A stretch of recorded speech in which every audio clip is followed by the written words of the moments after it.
विद्यार्थी मित्रांनो, कूट प्रश्न अर्थात संख्या कोडे किंवा पझल टाईपचे आपण रोज 20 प्रश्न याप्रमाणे आपली व्हिडिओची मालिका चालू होती.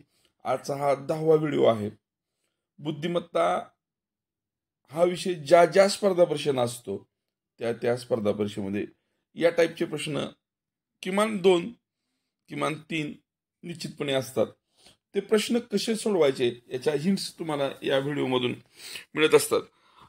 आज आपण आजच्या व्हिडिओमध्ये हा घटक आपण संपवून उद्यापासून आपण नवीन घटक सुरू करणार आहोत. आजचा पहिला प्रश्न बघा काय आहे. इथं बॉक्समध्ये आपल्याला काही संख्या दिलेल्या आहेत. 1, 8, 27, 35, 216, 125, 64, 401, 343, 512 प्रश्नचिन्ह आणि 1575. ज्यावेळेस ह्या संख्या वाचत होतो त्यावेळेस आपल्याला एक गोष्ट अशी लक्षात आली असेल की पहिल्या कॉलम पुरता जर आपण विचार केला तर 1 चा घन अधिक 2 चा घन अधिक 3 चा घन दिलेला आहे आपल्याला. जर यांची बेरीज केली तर ती 36 होते, परंतु चौथ्या रो मध्ये आपल्याला 35 दिलेत. मग आपण इथं काय करूया, 1 चा वर्ग वजा करूया तर आपल्याला 35 मिळतील. त्याच पद्धतीने आपण आता दुसऱ्या कॉलमचा विचार करूया. आपल्या इथून बघूया आपण 4 चा घन दिलेला आहे, 5 चा घन दिलेला आहे, 6 चा घन दिलेला आहे. यांची जर बेरीज केली तर ते आपल्याला 405 मिळते. परंतु इथं जी दिलेली संख्या आहे ती 401 आहे. म्हणजे इथं 2 चा वर्ग वजा केलेला आहे आणि मग 401 मिळाले. ज्या अर्थी इथं 575 आहे, म्हणजे इथं 3 चा वर्ग 9 वजा केल्यानंतर 575 मिळालेले आहे. आता 1575 मध्ये हे 9 अधिक केले तर आपल्याला मिळतात 1584. आणि मग 1584 ही या कॉलमची बेरीज येण्यासाठी 343 अधिक 512 यामध्ये कोणती संख्या आपल्याला अधिक करावी लागेल. तर या दोन्हीची बेरीज केली 343 आणि 512 बेरीज होते 5 5 855. 1584 मधून जर आपण 855 वजा केले तर आपल्याला मिळतात 729. पर्याय क्रमांक 2 मध्ये आपल्याला 729 दिलेले आहेत. म्हणजे या प्रश्नाचं उत्तर 729.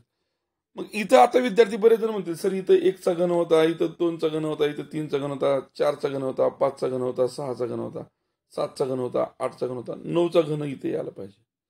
परंतु ते तार्किकदृष्ट्या आपल्याला पटलं पाहिजे, मान्य झालं पाहिजे. प्रश्न दुसरा पाहूया. बॉक्स रिजनिंग टाईपचाच प्रश्न आहे.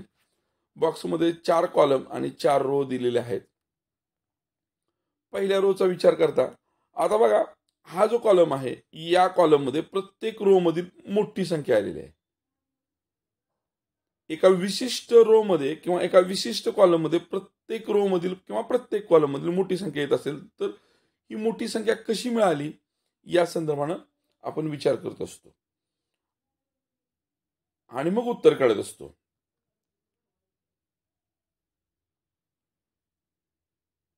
आता या ठिकाणी प्रश्नाचं उत्तर काढण्यासाठी आपल्याला काय करावं लागेल, परत एकदा संख्या वाचूया. 4 3 2 8 32, 5 3 1 9 24, 7 3 3 7 70, 2 9 4 12 प्रश्नचिन्ह. या ठिकाणी हे 32 कसं आलं याचा आपण विचार करत असताना आपल्या असं लक्षात येईल बघा. या रो पुरता आपण विचार करतोय. पहिल्या 3 कॉलम मध्ये संख्या घेऊया आपण. 4 गुणिले 3 गुणिले 2. पहिल्या 3 कॉलम मधल्या या रोच्या संदर्भाने संख्या घेतल्या, त्यांचा गुणाकार केला, तो आपल्याला 24 मिळाला. आणि या चौथ्या रो मधील संख्या मात्र त्याच्यामध्ये अधिक केली तर आपल्याला 32 मिळाले. त्याच पद्धतीनं या रोच्या संदर्भानं पहिल्या 3 कॉलम मधील संख्यांचा गुणाकार करूया. 5 गुणिले 3 गुणिले 1 आपल्याला 15 मिळतील आणि 15 मध्ये आपण 9 अधिक केले तर आपल्याला 24 मिळतील. त्याच पद्धतीनं इथे दिलेल्या संख्यांचा गुणाकार करून बघूया.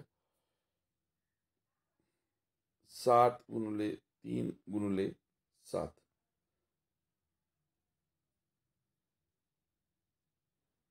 7 21 सॉरी इथं गुणिले 3 आहे. 7 21 21 63 आणि चौथ्या कॉलम मध्ये संख्या आपण त्याच्यात अधिक केली तर आपल्याला 70 मिळतात. तोच पॅटर्न इथं लागू करूया. 2 गुणिले 9 गुणिले 4 9 गुणिले 18 18 चौक 72 मिळाले आणि 72 मध्ये आपण या कॉलम मधील ही संख्या अधिक केली तर आपल्याला 84 मिळतील. पर्यायात आपल्याला 84 पर्याय क्रमांक 1 स्वरूपात दिलेले आहेत. पुढे आपण तिसरा प्रश्न पाहतोय. सोपा प्रश्न आहे. 5 10 प्रश्नचिन्ह 50 122 अशा संख्या दिल्या आहेत. या पद्धतीचा प्रश्न असेल तर समोरासमोर संख्या किंवा संख्या एका घड्याळाच्या काट्याच्या दिशेने किंवा घड्याळाच्या काट्याच्या विरुद्ध दिशेने आपण सिरीज मध्ये मांडून पाहूया. 5 10 प्रश्नचिन्ह 50 आणि 122. ज्यावेळेस ह्या संख्या मी लिहित होतो त्यावेळेस माझ्या असं लक्षात आलं हे 5 म्हणजे 2चा वर्ग अधिक 1, हे 10 म्हणजे 3चा वर्ग अधिक 1. आता 2चा वर्ग झाला 3चा वर्ग झाला, इथं 4चा वर्ग अधिक 1 आहे का? 17 नाही. मग मी पुढे जाऊन विचार करतो थोडासा. इथं येतो, इथं 7चा वर्ग अधिक 1 आहे, इथं 11चा वर्ग अधिक 1 आहे. मग हे 2 3 7 आणि 11 यांचा विचार केला तर ह्या मूळ संख्या आहेत. मग 2 3 नंतरची मूळ संख्या आहे 5, म्हणून मी इथं 5चा वर्ग अधिक 1 करतो. मला 5चा वर्ग 1 अधिक 1 म्हणजेच 26 मिळतील.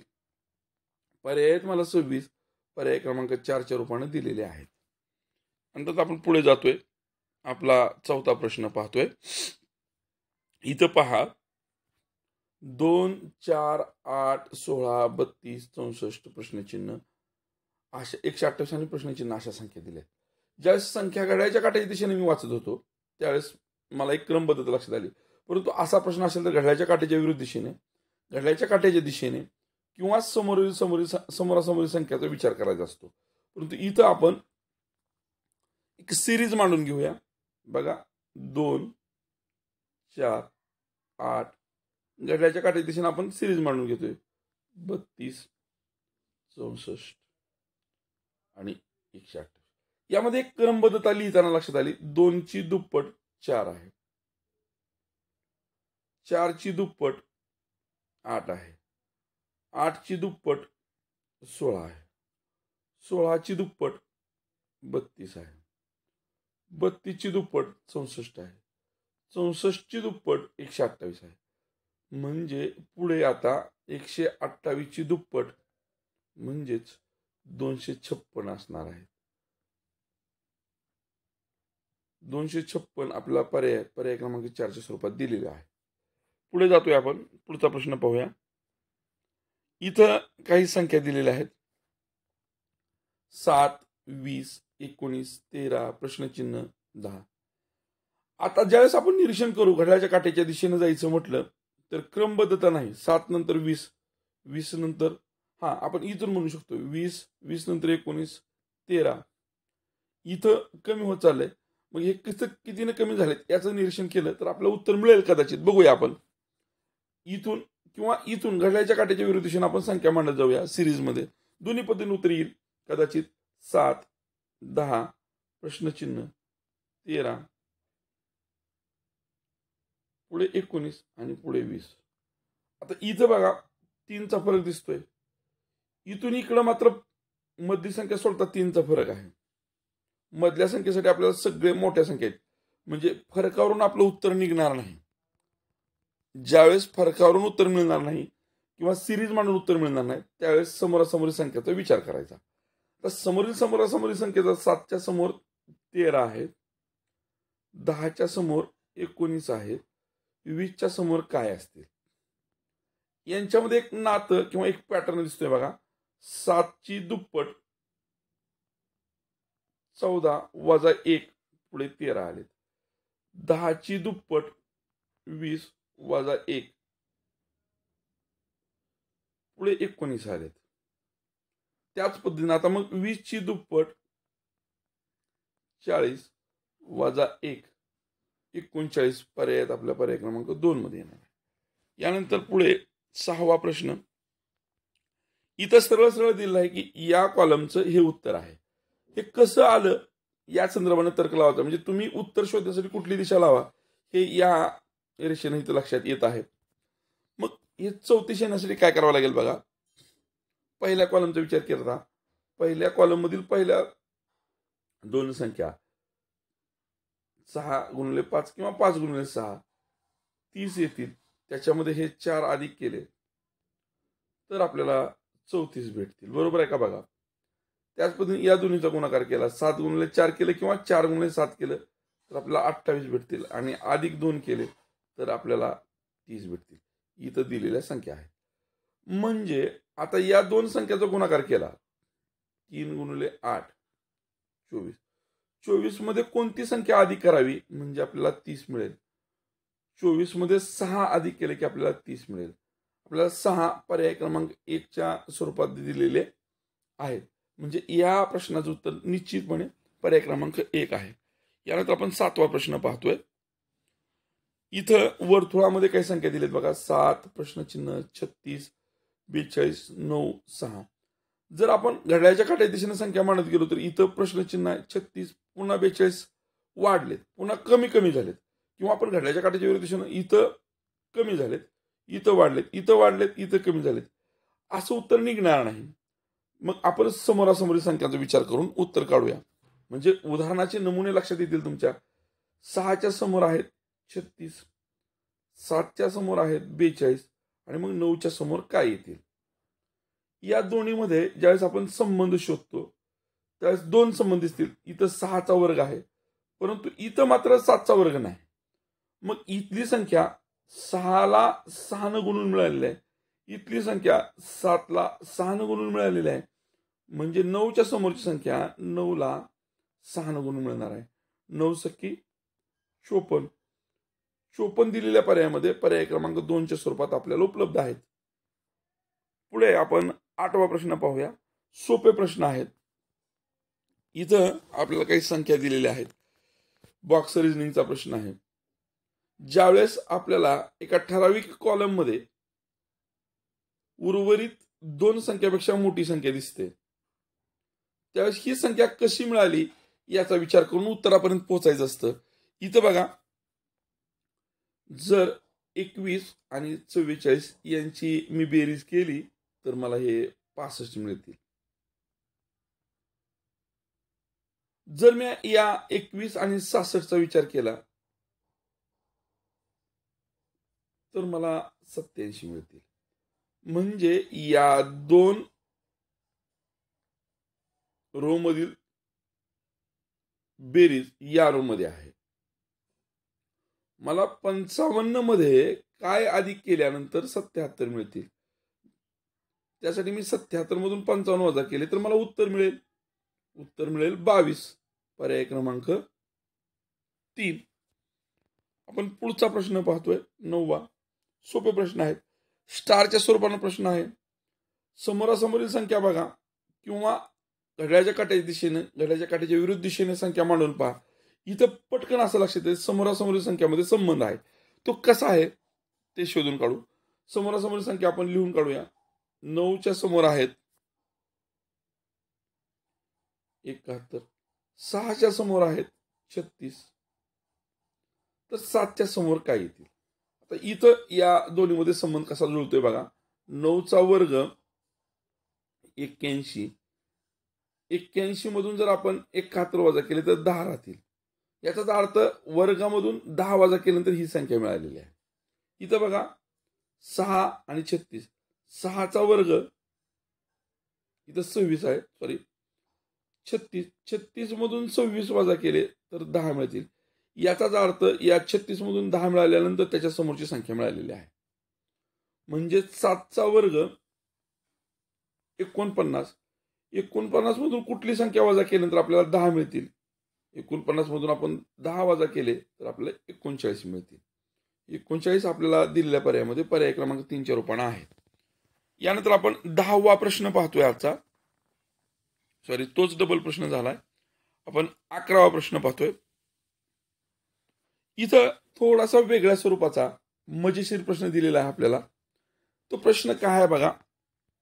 इथं एकाच रो मध्ये आपल्याला 874 दिलेला आहे आणि 3 रो मध्ये 4 रो मध्ये संख्या दिल्या आहेत. 1 3 5 2 4 6 3 1 9 1 7 प्रश्नचिन्ह. मी पहिल्या कॉलमचा विचार केला. 1 2 3 3 आणि 3 6 आणि 1 7 झाले. परंतु इथं 7 पहिल्यांदा नाही. किंवा या कॉलमचा विचार केला 4 आणि 3 7 7 आणि 7 14 आणि 1 15 ते या कॉलम मध्ये नाही. म्हणजे मला हे 874 काढण्यासाठी काहीतरी युक्ती करावी लागेल. मी काय करतोय पहा. हे 135 अधिक 246 अधिक 319 करतो. इथला अंक काढा, त्यामुळे ही संख्या आपण घेत नाही.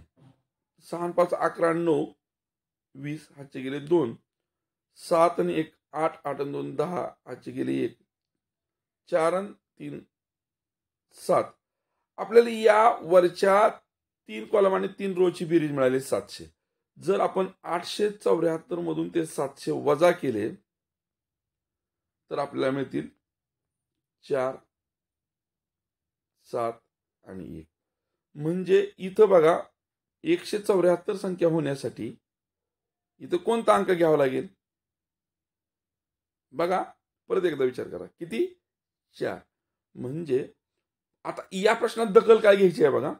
4 उत्तर आलंय आपलं, परंतु 4 हे 1 नंबरच्या पर्यायाच्या ठिकाणी आहे. काही वेळेस गोंधळाच्या ठिकाणी गोंधळून परीक्षेमध्ये आपण 4 उत्तर आल्यामुळे 4 नंबरचा पर्याय गोल रंगवतो. तो 4 कुठे लिहिलाय? पर्याय क्रमांक 1 मध्ये लिहिलाय. याची खबरदारी या ठिकाणी घ्यायला पाहिजे. यानंतर आपण पुढचा प्रश्न पाहतोय. खूप सोपा प्रश्न आहे हा. बॉक्स रिजनिंगचा प्रश्न आहे. एका विशिष्ट कॉलम मध्ये प्रत्येक रो मधील मोठी संख्या आहे. ती संख्या कशी आली याचा विचार करता आपल्याला आपल्या प्रश्नाचं उत्तर मिळणार आहे. आता आपण पहिल्या रोचा विचार करू. 4 गुणिले 2 केल्यानंतर आपल्याला 8 मिळाले. 4 गुणिले 4 केल्यानंतर या 4चा विषय घेतो आपण, 16 मिळाले. त्याच पद्धतीनं 4 गुणिले 8 केले तर आपल्याला 32 मिळाले. आता आपण तिसऱ्या रोकडे जाऊया. 6 गुणिले 4 केले की आपल्याला 24 मिळाले.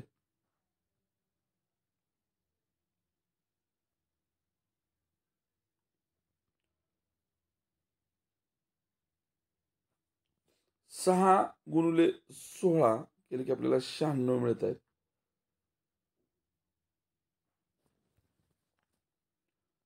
6 गुणिले आपल्याला किती करावं लागतील बघा. 384 भागिले 6 केले. 6 1 6 6 6 36 2 उरले 64 की आपल्याला 384 मिळाले. आता गुणाकारामध्ये नीट बघा. पहिल्यांदा 2 न गुणलं होतं, पुन्हा त्याच्या दुपटीनं गुणले किंवा त्याच्या वर्गानं गुणले. पहिल्यांदा 2 न गुणले, त्याच्या वर्गानं गुणले आणि तिसऱ्या रोला त्यांच्या गुणाकारानं गुणले. संख्या त्याचा वर्ग आणि तिसऱ्या वेळेस या दोघांच्या गुणाकाराने गुणलेला आहे. म्हणजे आपल्याला आता तिसऱ्या कॉलम मधली संख्या काढण्यासाठी या गोष्टी लक्षात ठेवते. इथली जागा आपण मोकळी करूया म्हणजे आपल्या लक्षात येईल.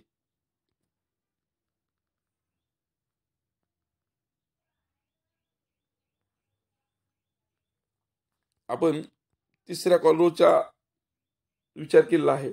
दुसऱ्या रोवर येऊया. 5 गुणिले 3 केले की आपल्याला 15 मिळतील.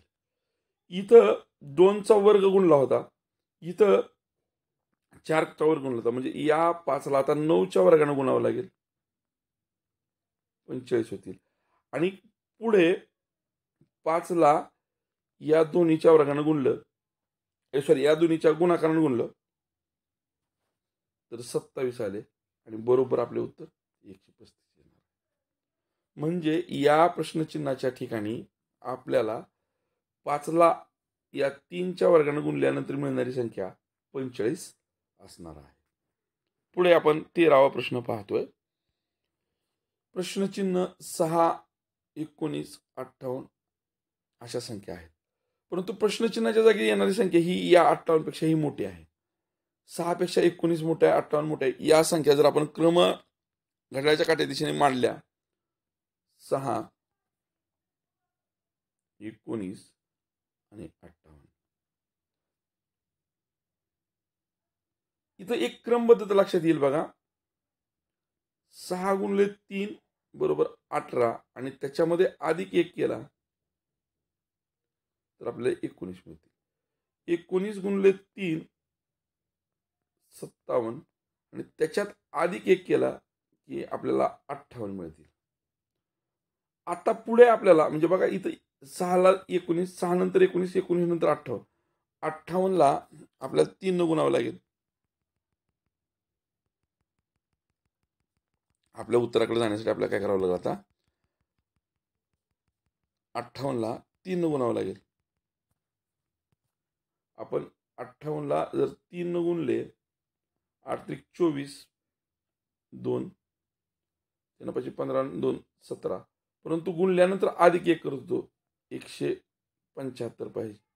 पर्यायात 175 आपल्याला पर्याय क्रमांक 1च्या रूपात दिसते आहे. पुढे 14वा प्रश्न पाहूया. इथं आपल्याला काही संख्या दिल्या आहेत. या संख्या घड्याळाच्या काट्याच्या दिशेने जर आपण मांडल्या तर आपल्याला 7, 14, 18, 21, 42 आणि प्रश्नचिन्ह असे दिसतात.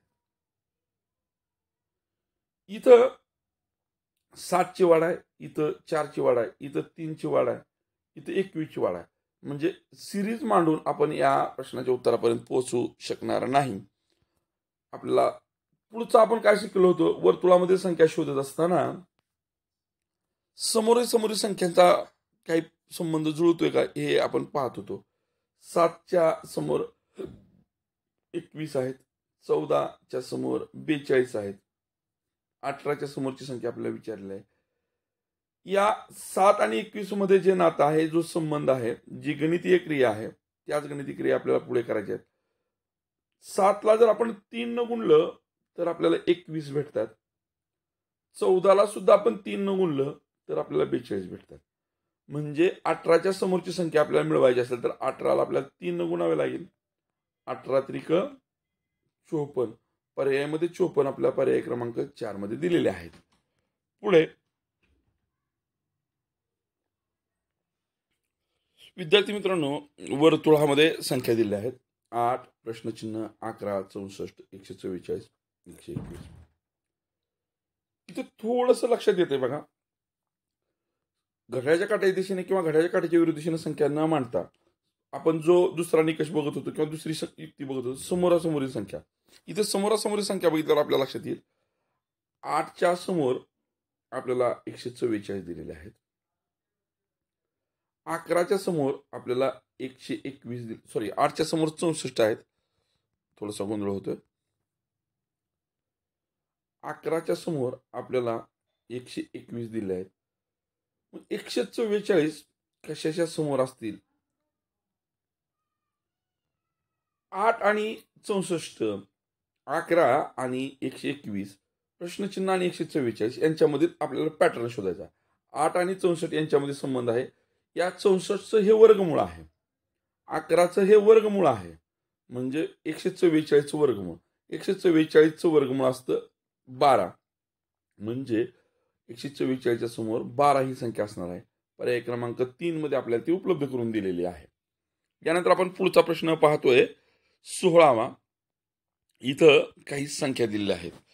बॉक्स रिजनिंगचा प्रश्न आहे. थोडासा वेगळ्या स्वरूपाचा प्रश्न आहे. 113, 112 प्रश्नचिन्ह, 118 प्रश्नचिन्ह, 110 प्रश्नचिन्ह, 116, 115 या संख्यांचा विचार करता आपल्याला असं दिसतंय पहा. वाचताना असं लक्षात आलं की इथं पूर्णपणे 110 पासून पुढच्या संख्या आहेत. त्यातल्या काही संख्या लिहायच्या राहिलेल्या आहेत.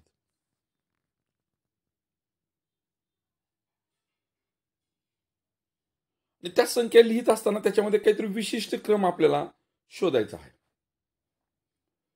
तो क्रम जर शोधायचा असेल तर आपल्याला काय करावं लागेल बघा.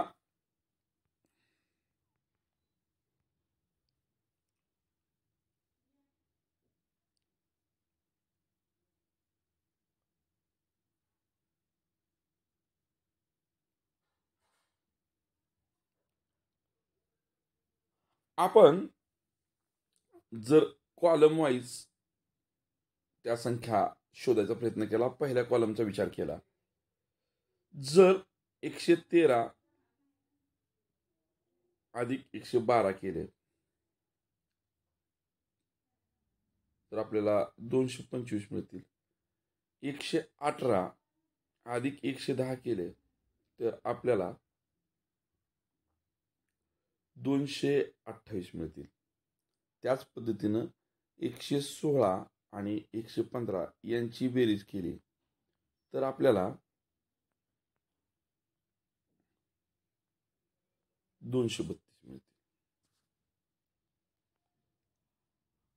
आता या संख्यामध्ये अशा पद्धतीनं पुढच्या संख्या आधी केली असेल की सगळ्या कॉलमची बेरीज सारखी येईल. इथं 9 आधी केले तर एक स्थानी 4 येणार, इथं 1 आधी केले तर 9 एक स्थानी येणार आहेत. त्यामुळे हा पर्याय असणार नाही. आपण 114 आधी करून बघूया, 111 आधी करून बघूया आणि 117 आधी करून बघूया. 9 3 3 9 3 3 इथं 7 आहेत. 9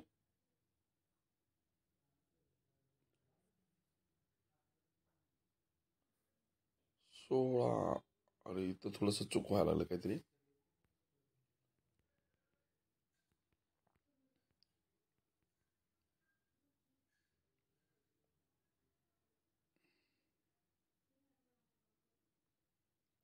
अशा पद्धतीने उत्तरापर्यंत पोहोचण्यासाठी आपल्याला थोडासा विचार करावा लागेल आणखीन एकदा.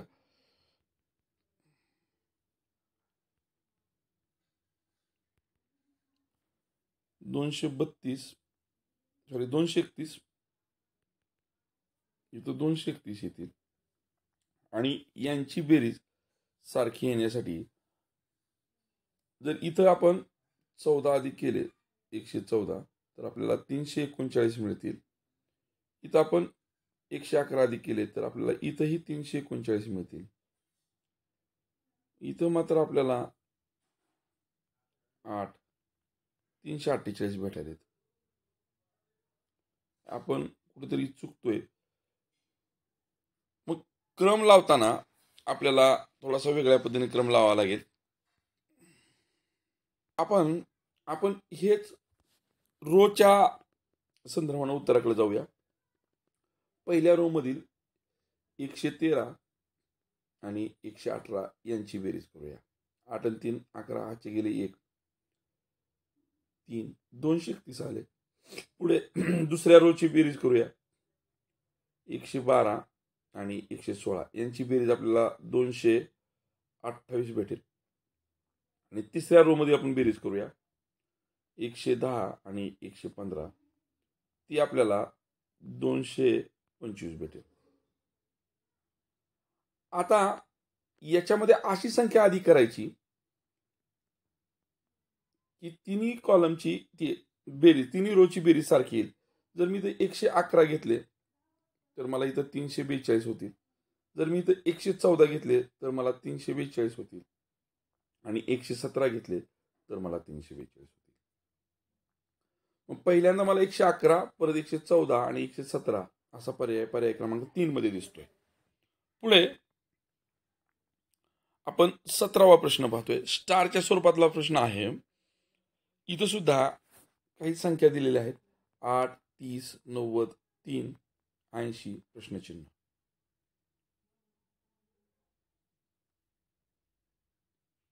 या संख्यामधला विशिष्ट संबंध शोधल्यानंतर आपल्याला काहीतरी लक्षात येईल. बघा,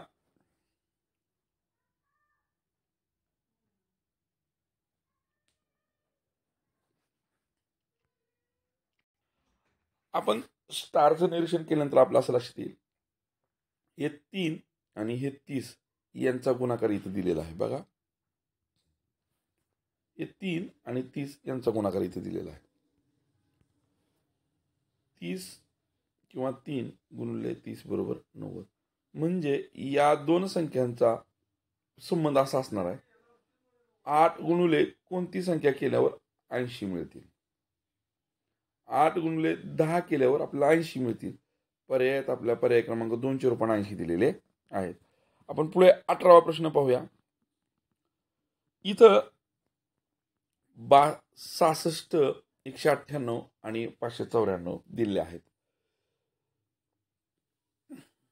मला पाढेपाठ असल्यामुळं इथं या दोन्हीतला संबंध जाणवला. 22च्या पाढ्यात हे 3 नंबरला आहे आणि 22च्या पाढ्यात हे 9 नंबरला आहे. म्हणजे 22च्या पाढ्याचा किंवा इथं 22च्या पाढ्यात हे 3 नंबरला आहे, याच्या हे 3 नंबरला आहे असं आपण म्हणू शकतो. याच्या हे 3 नंबरला जर असेल तर आपलं उत्तर मिळणार आहे. म्हणजे आपण पहिल्यांदा काय करू बघा, या दोन्हीमध्ये 198 भागिले 66 केलं. 66 3 चा भाग जातो. 198 ला आपण 3 न गुणून बघूया भागाकार करण्याच्या ऐवजी. 8 त्रिक 24, हातचे गेले 2, 9 त्रिक 27 आणि 2, 29 हातचे गेले 2, 3 एक 3 आणि 2 5. म्हणजे 198 जर या 594 भागलं तर उत्तर 3 येत आहे. म्हणजे या संख्येला 3 न भागलं तर आपल्याला इथली संख्या मिळणार आहे, ती असणार आहे 22. पर्याय क्रमांक 1. पुढे चला, 19वा प्रश्न आहे. सोपा प्रश्न आहे. इथं 2, 3, 75, 7, 4, 165, 14, 5 प्रश्नचिन्ह अशा संख्या दिलेल्या आहेत. आता इथं या विशिष्ट रो मध्ये प्रत्येक कॉलम मधील मोठी संख्या आहे. ती कशी आली हे शोधून काढायचं. आता बघा, या दोन्हीची बेरीज केली, 2 अधिक 3 5 आले. या मोठ्या संख्येला त्या 5 न भागू आपण, किंवा ती मोठी संख्या कशी मिळाली बघा, या 5 ला जर आपण 15 न गुणलं तर आपल्याला ती मोठी संख्या मिळते. इथं बघू, 7 अधिक 4 केले तर आपल्याला 11 मिळतील. 11 जर आपण 15 न गुणलं तर ती संख्या मिळते. बघू, 15 1 15, हातचे गेले 1, 15 1 15 आणि 1 16, म्हणजे 165 मिळाले. या दोन संख्यांची बेरीज करा, 14 अधिक 5 19 झाले. आणि 19 गुणिले जर 15 केले, 15 9 35, 135, हातचे गेले 13, 15 1 15 आणि 13 28, 285. पर्याय क्रमांक 2 मध्ये आपल्याला 285 दिसत आहेत. अशाच पद्धतीनं आपल्याला आजचा 20वा प्रश्न पाहायचा आहे. बॉक्स रिजनिंगचा प्रश्न आहे. या कॉलमची सर्वात मोठी संख्या इथं आहे, या कॉलमची सर्वात मोठी संख्या इथं आहे, या कॉलमची सर्वात मोठी संख्या इथं आहे. ती कशी मिळाली हे या 3 संख्यांच्या गणितीय संबंध शोधून काढायचा. उत्तरापर्यंत आपण पोहोचतोय. बघा, सोपं आहे. या दोन संख्यांचा गुणाकार करा. 6 गुणिले 3 केले तर 18 मिळतील. आणि 18 मध्ये अधिक 2 केले तर 20 मिळतील, जे इथं दिलेत. त्याच पद्धतीनं या दोन्हीचा गुणाकार करा. 6 गुणिले 7 केले 42 झाले. 42 मध्ये ही संख्या अधिक केली तर आपल्याला 46 मिळाले. 8 गुणिले 5 केले 40 झाले आणि 40 मध्ये ही संख्या अधिक केली तर आपल्याला 43 मिळाले. पर्याय 43 आपला पर्याय क्रमांक सी मध्ये दिसत आहे. अशा पद्धतीने आपले हे 20 प्रश्न झालेले आहेत, परंतु आपला 11वा प्रश्न डबल झाला होता. त्या ठिकाणचा जो प्रश्न राहिला आहे तो आपण पाहूया. ज्यावेळेस आपल्याला अशा स्वरूपाचा प्रश्न दिसेल त्यावेळेस अशा संख्यांचा संबंध, अशा संख्याचा संबंध, अशा संख्याचा संबंध जोडून उत्तर काढायचं असतं, किंवा अशा संख्यांचा संबंध जोडून उत्तर काढायचं असतं. आता हे तुम्हाला दाखवत असताना मला उत्तर सुचलं. बघा कसं उत्तर सुचलं. या दोन संख्यांची बेरीज केली 10 अधिक 7 17 झाले. या दोन संख्यांची बेरीज पण बघा 15 अधिक 2 17 झाले. या तीन संख्यांची बेरीज 17 होण्यासाठी 9 अधिक 6 आणि प्रश्नचिन्ह 9 अधिक 6 अधिक प्रश्नचिन्ह बरोबर 17 होणार आहेत. म्हणजे 15 अधिक 17 केले, सॉरी 15 मध्ये किती अधिक केल्यानंतर 17 होतील, गोंधळ होतोय. 15 मध्ये 2 अधिक केले की 17 होतील. म्हणजे या गोलामध्ये 2 ही संख्या असणार आहे.